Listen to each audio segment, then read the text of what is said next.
but it's a good one, and it's a big part of the spiritual life. And so much of the spiritual life, we think of it being all theological, and theology is beautiful and important.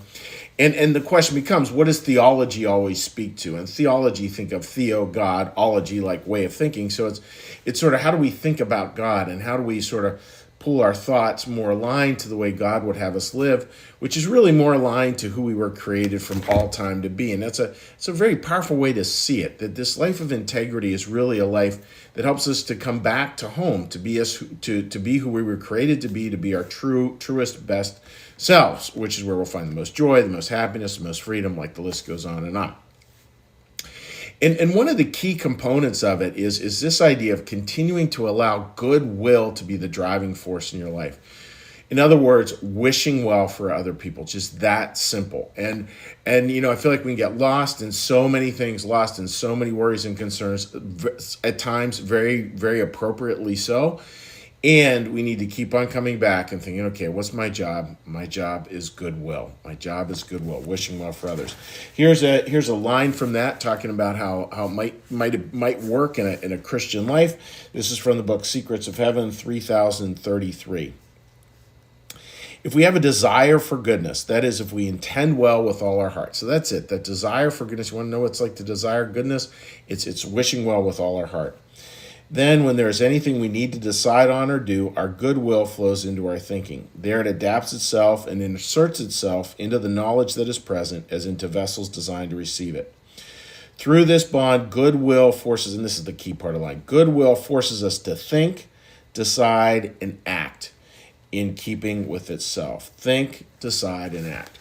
And that's really, really, that's just powerful, right? So if we think of goodwill, we're to have goodwill sort of settle in as our sort of a core part of our GPS. And then we're to take that out into what we know, into our thoughts about the world, our opinions, which can get all kinds of wonky, right? All kinds of wonky. So go out there, and then we're to think, decide, and act. And that goodwill will force us into a certain way of thinking. It will force us into certain kind of decisions. It will force us into certain actions. And that is how it should be. Like, that's a really good thing. And just imagine that, that goodwill sort of injecting itself as this beautiful sort of, I want to say like truth serum in a way, this beautiful sort of thing that enlivens us as well. That it's this thing that sort of pushes us in there into the world in a new way. So I want to talk about that for a second here, friends. So, we all have opinions about this, that, and the other, this person, that person. And sometimes those opinions are very negative. And sometimes that negativity, the other person's actually done something where that negativity is well deserved. They may have done something to us or whatever. And I'm not talking extreme cases here. I'm talking sort of the run-of-the-mill rubs that we have in human relationships, where we can have all our opinions about people. Now, just the exercise I want you to follow me with on this, because today is about let's try and exercise together. Think of having all that array of opinions you have about this person. And now picture, what does it look like to inject goodwill into that? In other words, wishing well for them with all of your heart. And they probably have hurt you, and probably at least some of it was deliberate, wrong, fill in the adjectives you want to fill in. It's not about saying they're off the hook, they didn't do anything wrong. No, it's about what can we do in those situations, and can we bring goodwill and really inject goodwill into all those opinions we have about others. And then we'll start to see, we'll get more and more clear when we inject goodwill. What does that mean, friends? And it means, a simple exercise, but it's not easy to do, is, you take that person who just is like, they've done you wrong, clearly have done you wrong. You have all kinds of opinions about that, and some of which, again, are legitimate. And imagine injecting goodwill, and how would we do that? Well, it's pretty simple, because sometimes we have to maintain our distance, granted. But just imagine saying 3 short prayers, or 3 wishes, however you want to describe it. What do you wish well for them from your heart? What do you wish well? What are you wishing for them? And please don't wish that they get their comeuppance. That's not what wishing well your heart is.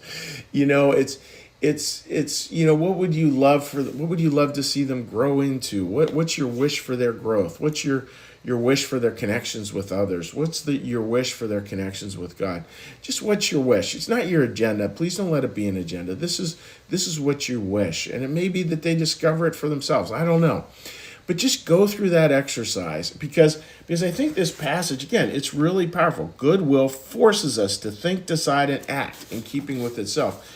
Goodwill forces us to think, decide, and act. So imagine that goodwill and really try to allow that goodwill to be that force that's going to determine your thoughts and your opinions, and we'll shape them, and we'll determine how you decide to work in the world, and then we'll also determine how you're going to act. What does it look like to act towards someone from this goodwill, wishing well from them from the bottom of your heart? It's not an easy exercise, but boy, I think it's a much better way to live because we're caught in so much anger. Whoa, I'm tired of it. Ugh, I don't want to keep on being angry. I want to keep on trying to find ways towards goodwill. That doesn't mean that other people are off the hook. Accountability doesn't mean we can't say hard things. We can do all those things, but we're going to try as best we can to come from them from a sense of goodwill, wishing well for others with all of our heart. So I hope that makes sense, dear friends. And what we're going to do now is we're going to take a little gentle landing, a little time for gentle landing. What we're going to do is we're going to do a little meditation, little prayer, little blessing. There's my prayer bowl. Excuse me, I reach here. A little prayer bowl here. We're going to ring the prayer bell and have a moment of just meditation, and then we'll go into a little Our Father prayer and then a little blessing. We'll say hi to friends who've joined us on Facebook. So with that, dear friends, let's get a little breath.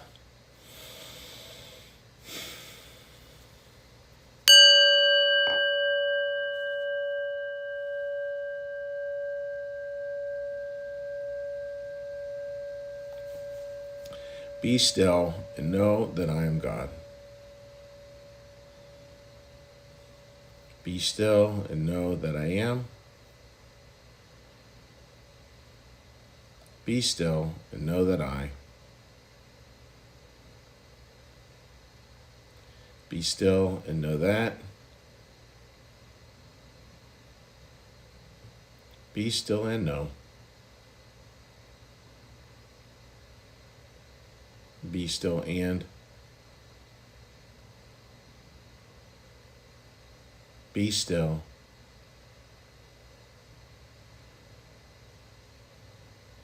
Be.